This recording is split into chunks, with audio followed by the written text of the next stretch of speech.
Hey guys, what's up? Welcome back to my channel. I hope you guys are all having a great, lovely day. So in today's video, I'm going to be telling you guys a little list that I put together about the things that I missed about my lovely dog Girlie, who passed away last month, January 23rd of 2020. She found her way into my family about when I was like 3rd grade. I'm not sure what year that was, but she walked into her garage and she just like never left. And we took her to Humane Society. She had a chip in her. The people who owned her actually wasn't answering their phones at all. So we ended up just taking her in because Humane Society was gonna actually put her down. So we ended up just taking her home and just like having and keeping her. That was when I was like in 3rd grade, and then we've had her for about 9 to 10 years. When I grew up with her, like growing up from like 3rd grade all the way to like graduating high school, getting my GED, this and that, getting my first job, like she was just always there. When I did find her, she was also a puppy. And we named her Girlie. I actually wanted to name her Bella, but my mom was like, no, we're just gonna call her Girlie. And then she just slowly started answering to Girlie.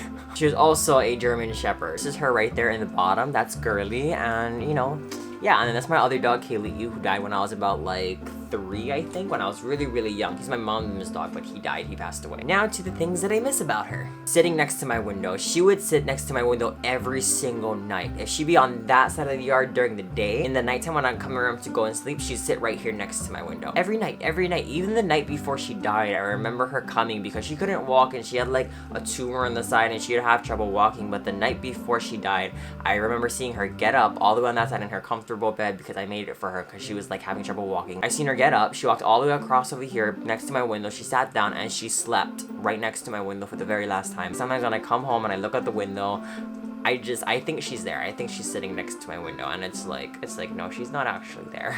Barking at fireworks. She would literally bark at anything that made noise. Like fireworks, she's barking. Someone's by the gate, she's barking. Like she was very protective, and I love that about her. Many dogs are scared of the fireworks, but no, she was like barking. She was trying to fight that shit in the air. She also didn't like other dogs or other people, so. Tricks, oh my god. I taught her a little bit of tricks when she was younger. So when I went like this, she sat down. When I went like this with each hand, she would give me each paw like individually. I would shake it, I would give her a treat. Another little cute thing that she did is when I would rub the middle of her head, she'd be like, every time I would rub the middle of her head, she'd go like that after. And I'd be like, what the fuck? She never did fetch. She did fetch in my backyard. But it was so weird because within the couple of times that I have taken her walking, whenever I would go to the park, I'd be like, oh, look, a ball. And she would look excited, then I'd throw it, and she just wouldn't go. She wouldn't move. She'd be like, I'm not fetching shit. She would just look at me, look at the ball, and she wouldn't fucking move. We would have to walk over there and grab the ball because she wouldn't want to run and grab it. When I was sad, she was always there for me. Growing up, I got into a lot of arguments with my parents. Where I got into arguments, they would tell me get out, and when they would say get out, they're not necessarily meaning like the property of our house, but they're talking about just like the house in general, and they would lock me outside, but I wasn't allowed to leave like the gate, but I would go outside and I would just hang out with my dog, and I would just cry, and I'd just be like, oh my god, like, you're the only one who loves me, and I'd be like, oh, and I'd just be like, you love me, Girlie, and it was just, she would always be there for me, you know, like whenever I was sad, she was always like, yeah.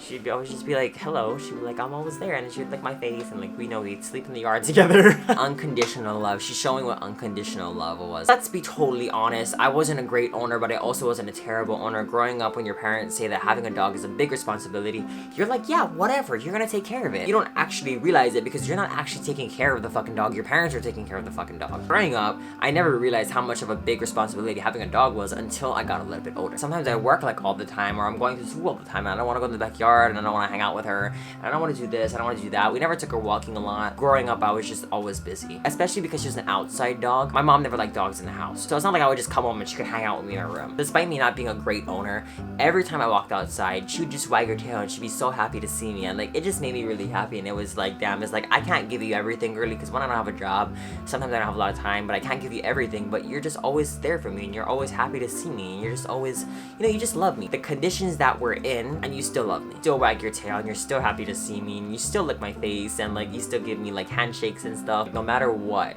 Like, she loves me, and it's crazy to think about. I felt like I couldn't give her more. I felt like I wanted to give her a better life, but I actually couldn't give her a better life. I didn't give her the treatments that she needed because she had like a tumor over here and this and that, like, so it just sucks. But despite all of that, she still was always so happy to see me, and you know, unconditional love. Her annoying my fucking mom. Every time I come home from work, from school, all I would hear is, your fucking dog this, your fucking dog did that. And I'm like, oh my god. I'm like, your plants are dead because you didn't water them. And she'd be like, you know why they're dead? Because I didn't water them, because I didn't want to go to the yard because of your dog. And I'm like, that makes no sense. Just go water your damn plants. You know, like, what? Breaking into the house. She would always break into the house. She knew how to open the sliding door with her nose. And my mom would hate that because she's an outside dog, and, you know, it was just... Same with annoying my mom is fucking funny because she'd just be so annoyed, and I'm like, oh god. Squeaky toys, oh my god, squeaky toys. When I would give her squeaky toys, she would just treat it like it was her baby, like full gentleness just came out of her. One time I gave her a squeaky whale. I've never touched a squeaky whale ever again because whenever I try to grab it, she'd run to me and she'd like move my hand and nudge my hand, and she'd be like, and she'd like growl at me, and like she just wouldn't let me touch it. And then when I did get a hold of it and I squeaked it, she'd start barking at me because I guess she would think that it would start crying when I would squeak it, but she would fucking bark at me and growl at me when I would squeak it, and it didn't work. Until I threw it on the roof accidentally, and we just never seen it again. I hope you guys enjoyed this video. Make sure to give this video a big thumbs up and also click that subscribe button if you guys haven't already. Also, rest in peace, Girlie. I love you, I miss you, and yeah.